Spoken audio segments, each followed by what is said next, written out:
नमस्कार, मैं रोशन हूँ और आज हम बात करेंगे यूसीसी यानी समान नागरिक संहिता की। बहुत चर्चित मुद्दा है और प्रधानमंत्री ने अमेरिका और मिस्र की यात्रा से लौटने के बाद आज भोपाल में वंदे भारत एक्सप्रेस को 5 वंदे भारत एक्सप्रेस को उन्होंने झंडी दिखाई और उसके बाद उन्होंने भाजपा के कार्यकर्ताओं को मेरा बूथ मेरा कार्यकर्ता नाम से उन्होंने एक पॉलिटिकल प्रोग्राम जो बीजेपी का है 2024 की तैयारियां और उसके साथ साथ जो मध्य प्रदेश में अभी दिसंबर में चुनाव होंगे उसकी तैयारी शुरू कर दी है। उन्होंने यूसीसी पर क्लियर कट लाइन खींच ली है कि यूसीसी केंद्र सरकार लेकर आएगी। असल में जो समान नागरिक संहिता है वो भाजपा का और भाजपा से भी पहले जनसंघ का ये जो कोर एजेंडा थे, जिसमें राम मंदिर बनाना, जम्मू कश्मीर से अनुच्छेद 370 हटाना और उसके बाद समान नागरिक संहिता लागू करना, ये 3 मुद्दे थे। तो इन 3 में से 2 मुद्दे तो पूरे हो चुके हैं। जम्मू कश्मीर से अनुच्छेद 370 हट चुका है, अयोध्या में राम मंदिर का निर्माण लगभग पूरा होने वाला है और 24 जनवरी 2024 को ये पब्लिकली खोल दिया जाएगा और मोस्ट प्रोबेबली 22 जनवरी को प्रधानमंत्री नरेंद्र मोदी मंदिर का उद्घाटन करेंगे। वहाँ शिलान्यास, जैसे उन्होंने शिलान्यास किया था इस तरह से उद्घाटन करेंगे। तो ये तीसरा मुद्दा है और ये तीसरा मुद्दा नरेंद्र मोदी चाहते हैं कि वही करके जाए ताकि बीजेपी के इतिहास में, भारत के इतिहास में उन्हीं का ही नाम दर्ज रहे कि ये तीनों मुद्दे उनके शासनकाल में पूरे हुए। क्योंकि अटल बिहारी वाजपेयी नहीं कर पाए थे, उन बड़ी कोशिश हुई लेकिन वो गठबंधन की मजबूरी और इस सब का बहाना बनाकर, या मजबूरी वाकई उनकी मजबूरी थी, 24 दलों की सरकार थी, वो तैयार नहीं थे। लेकिन अब नरेंद्र मोदी चूंकि फुल फ्लेज सरकार है, पहली बारी में उन्होंने 282 सीटें जीती थी और दूसरी बार 305 सीटें जीती थी, तो ये बहुत बड़ा उनको जीत मिली थी। और अगर इस जीत में भी अगर वो बीजेपी के कोर एजेंडे को अगर पारित नहीं कर पाए तो फिर इतिहास उनको माफ भी नहीं करेगा। क्योंकि कोई भी तथ्यों के पीछे, पर्दे के पीछे नहीं छुप सकता है। क्योंकि तथ्य ये है कि बीजेपी को जनता ने 305 सीटें भेजकर पूर्ण बहुमत की सरकार बनाई है। तो ये जो समान नागरिक संहिता आज प्रधानमंत्री ने साफ कर दिया कि ये क्यों जरूरी है। उन्होंने कह दिया कि भारत में जो भारतीय मुसलमान हैं उनको भड़काया जा रहा है, डराया जा रहा है। क्योंकि हिंदुओं के साथ इतनी प्रॉब्लम नहीं है, दूसरे धर्मों के साथ दिक्कत नहीं है, दिक्कत सिर्फ मुस्लिम धर्म में है, इस्लाम में है कि इस्लाम में उनको डराया जा रहा है कि अगर समान नागरिक संहिता लागू हो गई तो उनके जो इस्लामिक मौलिक अधिकार है इस्लाम में, वो उनका हनन होगा। लेकिन प्रधानमंत्री ने कहा कि ऐसा नहीं है और एक परिवार में, अगर हम एक परिवार है, एक देश है तो एक परिवार की तरह है और इस परिवार में क्यों अलग अलग जो भेदभाव है। एक ही परिवार में अगर 5 भाई हैं तो 5 भाइयों में भेदभाव क्यों, सबके लिए एक जैसा सिस्टम होना चाहिए। तो उसी की उन्होंने वकालत की। यही ऐसा ही यूसीसी है कि एक देश में सबके लिए एक जैसा अधिकार होना चाहिए। और पिछले महीने जो लॉ कमीशन है उन्होंने एक रिकमेंडेशन की थी कि पब्लिक से कि यूसीसी पर सुझाव मांगे थे। 1 महीने का समय है और ऐसा उम्मीद है कि जो नई संसद बनी है, नई संसद में ये कानून पास होगा। और ये कानून, हालांकि इसमें लंबी प्रक्रिया होगी कि बिल पहले टेबल होगा, टेबल होने के बाद फिर वो स्टैंडिंग कमेटी को जाएगा, फिर वो स्टैंडिंग कमेटी से वापस आएगा, फिर उस पर फिर डिस्कशन होगा तो पास होगा। तो ऐसा नहीं है कि अभी जो 17 जुलाई के आसपास से जो मानसून सेशन होगा उस सेशन में ही ये बिल पास हो जाए, लेकिन उस सेशन में ये बिल टेबल हो जाएगा और इसके बाद जब विंटर सेशन आएगा तभी कानून पास हो जाएगा। क्योंकि फिर जो जनवरी फरवरी में सेशन होगा वो बहुत कम दिनों का होगा, क्योंकि उसके बाद फिर लोकसभा के चुनाव होने हैं। तो जो बजट सेशन होगा वो लेखानुदान होगा, छोटा होगा, हो सकता है 5-10 दिन का हो। और इसलिए जो भी है, अब सरकार के पास ये 2 सेशन ही बचे हुए हैं, एक तो जुलाई वाला मानसून सेशन और दूसरा है विंटर सेशन जो दिसंबर में होगा, नवंबर दिसंबर में। तो अब हम इसमें थोड़ा सा समझ लेते हैं कि यूसीसी है क्या। दरअसल समान नागरिक संहिता ये हमारे संविधान का पार्ट नहीं है। हमारे संविधान ने, देश के लिए, ये हमारे संविधान ने आर्टिकल 44 में इसको, जो राज्यों के दिशा निर्देश हैं राज्यों को जो निर्देश दिया है राज्यों के लिए, उस दिशा निर्देश में लिखा हुआ है कि सभी राज्यों की जिम्मेदारी है सभी नागरिकों के लिए समान कानून, सभी नागरिकों की हितों की रक्षा करना, सभी नागरिकों को समान भाव से देखना, बिना भेदभाव के सबकी रक्षा करना और सबको संरक्षण देना। तो 44 का चूंकि वो दिशा निर्देश हैं, तो उन दिशा निर्देशों को कानूनी रूप नहीं है, इसलिए उसको लागू भी नहीं किया गया है। सिर्फ गोवा में लागू किया गया है और गोवा में वो पहले से लागू है। लेकिन अभी उत्तराखंड ने एक कमेटी बनाई थी जिसमें सुप्रीम कोर्ट के रिटायर्ड जज हैं रंजना देसाई, उनकी अध्यक्षता में, तो वो इस पर काम कर रही है और वो मॉडल लॉ होगा जो उत्तराखंड सरकार ने बनाया है, वो लॉ ऐसा होगा, उसी को केंद्र सरकार लागू करेगी उसी रिकमेंडेशन के आधार पर, और वही और राज्यों के लिए भी वो मॉडल लॉ बनेगा। तो उत्तराखंड में ऐसा लगता है कि वो शायद जल्दी आने वाला है और पहला राज्य होगा वो उत्तराखंड होगा जहाँ यूसीसी लागू होगा। गोवा की बात छोड़ते क्योंकि गोवा पहले से ही यूसीसी, और हिमाचल में बीजेपी ने वादा किया था लेकिन हिमाचल में सरकार नहीं बनी, कर्नाटक में वादा किया था वहाँ सरकार नहीं बनी, और गुजरात में वादा किया है वहाँ भी कमेटी बनी है, वो कमेटी अपना काम कर रही है।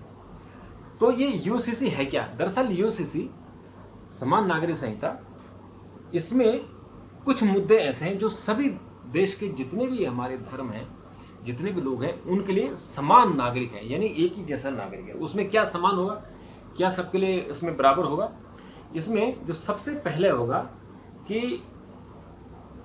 एक तो शादी की उम्र तय हो जाएगी, जैसे अभी है कि हिंदुओं में लड़की की शादी की उम्र 18 साल है और लड़कों की 21 साल है, लेकिन दूसरे धर्मों में नहीं है, उन धर्मों में उनके धर्म के हिसाब से है। तो ये जो यूसीसी के टेम्पलेट में सभी धर्मों की लड़कियों की विवाह की उम्र एक समान करने का प्रस्ताव है। अभी कई धर्मों के पर्सनल लॉ और अन्य अनुसूचित जातियों में लड़कियों की उम्र 18 साल से कम है। अगर यूसीसी लागू होता है तो सभी लड़कियों की शादी की उम्र बढ़ जाएगी और इससे विवाह से पहले ग्रेजुएशन कर सकेंगे। ये एक बड़ा मुद्दा होगा जो लड़कियों के साथ बड़ा अन्याय होता है। दूसरा होगा कि विवाह का रजिस्ट्रेशन होगा। भारत में हिंदू, मुस्लिम, सिख, ईसाई, बौद्ध, जैन, अन्य धर्मों में रीति रिवाज के अनुसार विवाह को रजिस्टर कराना अभी अनिवार्य नहीं है। लोग तभी रजिस्ट्रेशन कराते हैं जब उन्हें पति पत्नी के रूप में विदेश जाना हो। यूसीसी में है कि अगर आपको शादी करनी तो रजिस्ट्रेशन कराना जरूरी होगा। अभी रजिस्ट्रेशन कब कराते हैं? जब आप विदेश जाते हैं, तो विदेश में आपको रजिस्ट्रेशन मांगते हैं। पति पत्नी का ऐसा नहीं मानते आपने कि हमारा शादी हो गया, शादी का कार्ड दिखा दिया, ऐसा नहीं होता। आपको रजिस्ट्रेशन दिखाना होता है कि ये लीगली पति पत्नी है, तो वो जरूरी हो जाएगा। बहु विवाह पर रोक लगेगी जो मुस्लिम धर्म में है कि वहाँ जो 3 शादी या 4 शादियों का प्रावधान है उस पर बैन लगेगा। 3 तलाक पे बैन हो चुका है। तो इसलिए दरअसल जो मुस्लिम समाज को यहीं से दिक्कत है कि हमारा 3 तलाक का अधिकार ले लिया और अब बहु विवाह का भी अधिकार ले लिया जाएगा। तो जो चौथा है वो है हलाला और इद्दत खत्म करना। ये इतनी कुरीति है, इतनी बुरी, ये मानवता पर कलंक है ये जो सिस्टम है। मतलब इसमें हमारी जो मुस्लिम माताएं बहनें हैं ये कितने सालों से कैसे इसे बर्दाश्त कर रही हैं कि हलाला करना। मुस्लिम पर्सनल लॉ में तलाक के बाद अगर पति पत्नी फिर से विवाह कर साथ रहना चाहें तो मुस्लिम महिलाओं को हलाला और इद्दत जैसी प्रक्रियाओं से गुजरना होता है। यूसीसी के सुझाव में कानून बनाकर लागू किया गया तो ये सब खत्म हो जाकर इन कानूनों की वैधता नहीं होगी।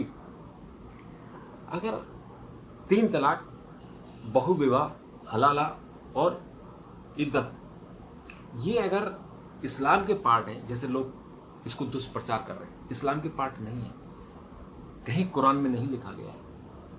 अगर कुरान में लिखा गया होता, कुरान शरीफ में, तो शायद जो मुस्लिम देश हैं, इस्लामिक देश हैं, वहाँ 3 तलाक को ख़त्म नहीं करते। आपको पता है कि इजिप्ट में 80-90 साल पहले 3 तलाक ख़त्म कर दिया था। ऐसे ही जो बाकी देश हैं, इस्लामिक देश, वहाँ भी 3 तलाक और बहु विवाह प्रथा नहीं है, वहाँ भी कानून से चलता है, कानून का राज है। तो ये जो हमारे कुरान शरीफ जो पवित्र ग्रंथ है, उस ग्रंथ में भी मानवता के लिए बहुत अच्छी अच्छी बातें लिखी गई हैं, महिलाओं के कल्याण के लिए अच्छी बातें लिखी गई हैं, मानवीय पहलुओं पर लिखा गया है। तो ये जो लोग हलालाकार इसका जो जिक्र करते हैं, ये ऐसा कहा जाता है कि ये पता नहीं कहाँ से ये कुरीतियाँ आई हैं, ये बीच बीच में कुछ प्रवृत्तियाँ इस तरह की आ जाती हैं। और ऐसे 3 तलाक के जो नियम है, तलाक के लिए पति पत्नी के बीच कई ऐसे आधार हैं जो दोनों के लिए अलग अलग हैं। यूसीसी में सुझाव है कि पति पत्नी के लिए तलाक के समान अधिकार लागू होंगे, यानी हर धर्म में एक ही होगा। जैसे हिंदू धर्म में अगर तलाक कोई लेता है तो उसको कम से कम 3 साल का मिनिमम 6 महीने और मैक्सिमम 3 साल का कूलिंग पीरियड होता है। यानी जब कोई तलाक के लिए अप्लाई करता है तो उसको 6 महीने का समय दिया जाता है कि मियाँ बीवी आपस में बात कर ले, काउंसलिंग कर ले, हो सकता है कि सुधर जाए। और एक जो नया हिंदू मैरिज एक्ट में संशोधन किया गया था कि अगर पति पत्नी बिल्कुल एक साथ नहीं रह सकते तो उनको इमीडिएट भी मिल जाता है। लेकिन अगर वैवाहिक झगड़े जो होते हैं, पारिवारिक झगड़े, उसके कारण अगर तलाक हो तो 6 महीने के लिए कूलिंग पीरियड है।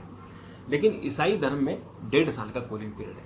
तो वो कहते हैं कि भाई हमको 1.5 साल क्यों, हिंदू धर्म में तो 6 महीने और इस्लाम में तो 3 तलाक था, इंस्टेंट 3 तलाक था। हालांकि अभी उसको ख़त्म कर दिया गया, लेकिन 3 तलाक अभी भी है। 3 तलाक को आप 3 दिन में, 3 महीने में 3 बार कहना है, अपना इंस्टेंट नहीं कहना है, तलाक तलाक तलाक नहीं कहना है। तो बाकी 3 तलाक अभी भी है। तो इसमें क्या होगा कि सबके लिए एक समान कानून हो जाएगा। और सास ससुर की देखरेख, अगर पत्नी की मौत हो जाती है और सास ससुर की देखभाल करने वाला कोई नहीं है तो उसकी जिम्मेदार व्यक्ति को उठानी ही होगी। इसी तरह से गोद लेने का अधिकार है। कुछ धर्मों में पर्सनल लॉ अभी देश में महिलाओं को बच्चा गोद लेने से रोकते हैं। यूसीसी के अनुसार कानून में मुस्लिम महिलाओं को भी बच्चा गोद लेने का अधिकार होगा। इसके अलावा मरण पोषण, पति की मौत के बाद मुआवजा राशि मिलने के बाद पत्नी दूसरा विवाह कर लेती है और मृतक के माता पिता बेसहारा रह जाते हैं। यूसीसी का सुझाव है कि अगर मुआवजा विधवा पत्नी को दिया जाता है तो बूढ़े सास ससुर के भरण पोषण की जिम्मेदारी भी उसी पर होगी। अगर वह दूसरा विवाह करती है तो मुआवजा मृतक के बूढ़े माता पिता को दिया जाएगा। कितना अच्छा कानून है कि ऐसा बहुत बार हुआ है कि जैसे हमारे फौज में होता है, आर्मी में, कि अगर किसी सिपाही की या ऑफिसर की अगर शहीद हो जाते हैं, अगर वो दुश्मन की गोली से वो शहीद होते हैं तो उनका मुआवजा पत्नी को मिल जाता है। और वो पत्नी, चूँकि फौजियों की, हमारी फौजी भाइयों की उम्र बहुत कम होती है, 20, 22, 25 साल होती है, 30 साल में तो रिटायरी आ जाते हैं, तो पत्नी भी जवान होती है और स्वाभाविक है इस उम्र में क्यों वो विधवा बनकर जीवन जिए।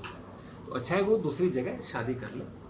तो लेकिन ऐसे में क्या होता है कि माँ बाप को, जो बूढ़े माँ बाप होते हैं, उनको छोड़ देते हैं, तो उनके साथ बड़ी दिक्कत होती है। फिर वो अदालतों के चक्कर काटते हैं कि भरण पोषण कैसे करें। तो ऐसे में बंटवारा होना चाहिए कि जो मुआवजा मिल रहा है वो जितना पत्नी का अधिकार है उतना माता पिता का भी है। तो एक हिस्सा माता पिता को जाए, एक हिस्सा पत्नी को जाए। तो यूसीसी में यही प्रावधान है कि या तो विधवा माँ बाप की, सास ससुर की सेवा करे, अगर वो नहीं करना चाहती, शादी करना चाहती है, तो मुआवजा शिफ्ट हो जाए और माता पिता को चला जाए। बच्चों की देखरेख, माता पिता की मौत के बाद कई लालची रिश्तेदार बच्चों के अभिभावक बन जाते हैं और पति संपत्ति हड़प कर बच्चों को बेसहारा छोड़ देते हैं। यूसीसी में सुझाव है कि अन्य बच्चों की गार्जियनशिप की प्रक्रिया को आसान व मजबूत बनाया जाए। यानी उनको अधिकार तभी मिलेगा अगर वो बच्चों की देखरेख करते हैं। उत्तराधिकारी कानून, ये उत्तराधिकार कानून भी बहुत ही कॉम्प्लिकेटेड है और कई धर्मों में लड़कियों को संपत्ति में बराबर का अधिकार हासिल नहीं है। यूसीसी में सभी को समान अधिकार का सुझाव है। अगर पारसी लड़की और पारसे से विवाह करती है तो उससे सभी संपत्ति व अन्य हक छीन लिए जाते हैं। अगर पारसी लड़की गैर पारसी से शादी करती है तो उसके सारे अधिकार छीन लिए जाते हैं। तो अब ये नहीं होगा। ऐसे जैसा कि कश्मीर में था कि अगर कोई कश्मीरी लड़की गैर कश्मीरी लड़के से अगर शादी करती है तो उसके अधिकार छीन लिए जाते थे, उसको संपत्ति में कोई हिस्सा नहीं मिलता था और उसको माँ बाप के घर से भी कुछ नहीं मिलता था। तो वो भी जब 370 हट गया तो वो भी ख़त्म हो गया। वो लड़की कहीं से भी किसी से भी शादी करे उसका जो अधिकार कश्मीर में है वो रहेगा। तो उत्तराधिकारी कानून में भी तो जो हिंदू लड़कियों को संपत्ति में बराबरी की हिस्सेदारी मिलेगी, अन्य धर्मों में भी उत्तराधिकारी कानून में बदलाव होगा। तो हिंदू कानून में तो ऑलरेडी प्रावधान हो गया है कि लड़कियों को माँ बाप के का जो प्रॉपर्टी है उसमें बराबर का हक मिलता है। जनसंख्या नियंत्रण, यूसीसी में जनसंख्या नियंत्रण का भी सुझाव है। भारत में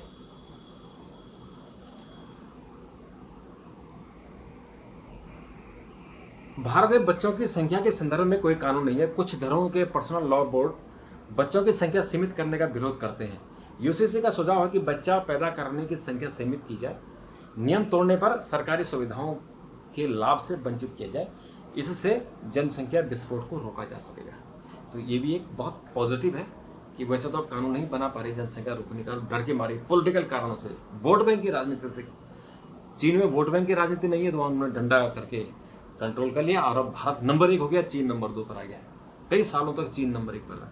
तो वहाँ चूंकि कठोर नियम थे तो वहाँ जनसंख्या नियंत्रण हो सके। बच्चों की कस्टडी, यूसीसी ड्राफ्ट में सुझाव है कि अगर पति पत्नी के बीच बच्चों की कस्टडी को लेकर झगड़ा चल रहा है तो बच्चों की कस्टडी दादा दादी या नाना नानी को दी जाए। लिव इन रिलेशनशिप, सभी देश में लिव इन रिलेशनशिप अपराध नहीं है, लेकिन यूसीसी के टेम्पलेट में इसके रेगुलेशन का सुझाव है। अगर यूसीसी कानून बनता है तो लिव इन रिलेशन को रहने वालों को इसका डिक्लेरेशन करना अनिवार्य होगा। इसकी सूचना लड़के और लड़की के दोनों के माता पिता को दी जानी चाहिए। तो ये बहुत इंपॉर्टेंट है, जो 13 पॉइंट है जो यूसीसी में लागू होंगे।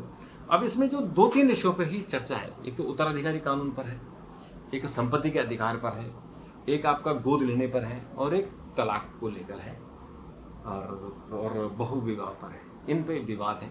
तो मुझे लगता है इस विवाद को छोड़ने में किसी को भी कोई आपत्ति नहीं होगी, क्योंकि आज हम कंप्यूटराइज युग में हैं। हम चांद और मंगल पर जाने की बात कर रहे हैं। ये जो घिसे पिटे पुराने कानून हैं, पुरानी पद्धतियां हैं, क्योंकि जो ये पद्धतियां बनी होंगी वो शायद उस जमाने के हिसाब से रही होंगी। आज से 100 साल, 200 साल, 500 साल, 1000 साल पहले की जो हमारी परंपरा चली आ रही है, हमारी जो कुछ रीतियाँ चली आ रही हैं, उन रीतियों के आउटडेटेड हो गए। तो आउटडेटेड होने में वैसे भी जो नए हमारे युवा, जो नई पीढ़ी आ रही है वो भी वैसे नहीं मानते। जैसे हम लोग बहुत, जो पुराने लोग थे पूजा पाठ ज़्यादा करते थे, लेकिन नए बच्चे पूजा पाठ में विश्वास नहीं करते, वो साइंस पर विश्वास करते हैं। वो कहते हैं कि जो साइंस में लिखा हुआ है वो ज़्यादा ऑथेंटिक है, जो पूजा पाठ को वो ढकोसला मानते हैं। तो ये चीज़ें बदल रही हैं, तो इन बदलाव को स्वीकार करना चाहिए और उस नए बदलाव में बहना चाहिए। संस्कृति की रक्षा होगी, संस्कृति खत्म ना हो। तो ये आपको यूसीसी को लेकर जो बहस है उस पर मैंने कुछ आपके सामने कुछ विचार रखे हैं। अगर आपको अच्छा लगे तो सुझाव दीजिएगा, कुछ कमेंट कीजिएगा। और मेरा किसी भी व्यक्ति, समुदाय, धर्म, किसी को भी ठेस पहुंचाने का मकसद नहीं है, सिर्फ एक जानकारी देने का है, क्योंकि आज ये बहुत बड़ा इशू है। आज प्रधानमंत्री ने खुद इस पर चर्चा की है। तो आपको कैसा लगा जरूर बताइए। तब तक नमस्कार, थैंक यू, धन्यवाद।